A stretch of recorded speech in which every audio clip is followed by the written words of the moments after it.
নিউজিল্যান্ডের বিপক্ষে আসন্ন ওয়ানডে সিরিজের প্রথম দুই ম্যাচের জন্য দল ঘোষণা করেছে বাংলাদেশের নির্বাচক প্যানেল। হাবিবুল বাশার সুমনের নেতৃত্বাধীন এই নতুন প্যানেল পাকিস্তান সিরিজের স্কোয়াডে কোনো পরিবর্তন না এনে একই দলই বহাল রেখেছে। আগামী 17 ও 20 এপ্রিল অনুষ্ঠিতব্য ম্যাচটির জন্য ঘোষিত দলের অধিনায়ক যথারীতি মেহেদী হাসান মিরাজ, তার সঙ্গে ওপেনিং ও টপ অর্ডারে রয়েছেন তানজিদ হাসান তামিম, সাইফ হাসান এবং নাজমুল হোসেন শান্ত। দলে আরও আছেন অভিজ্ঞ ব্যাটার সৌম্য সরকার ও উইকেট রক্ষক ব্যাটার লিটন দাস। মিডল অর্ডারে জায়গা পেয়েছেন তাওহিদ হৃদয়, আফিফ হোসেন ধ্রুব এবং মাহিদুল ইসলাম অঙ্কন। অলরাউন্ড ও স্পিন বিভাগে আছেন রিশাদ হোসেন ও তানভীর ইসলাম।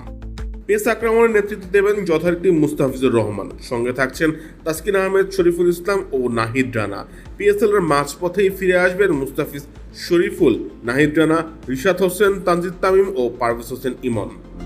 নির্বাচকদের এই সিদ্ধান্তে স্পষ্ট, সাম্প্রতিক পারফরমেন্সের ধারাবাহিকতা বজায় রাখতে তারা আগের স্কোয়াডের উপরই ভরসা রাখছেন। একই দল নিয়ে নিউজিল্যান্ডের বিপক্ষে মাঠে নেমে কেমন ফল এনে দিতে পারে মিরাজের দল, এখন সেটাই দেখার বিষয়। কাউসার মুজিব, অপূর্ব, খেলা ৭১।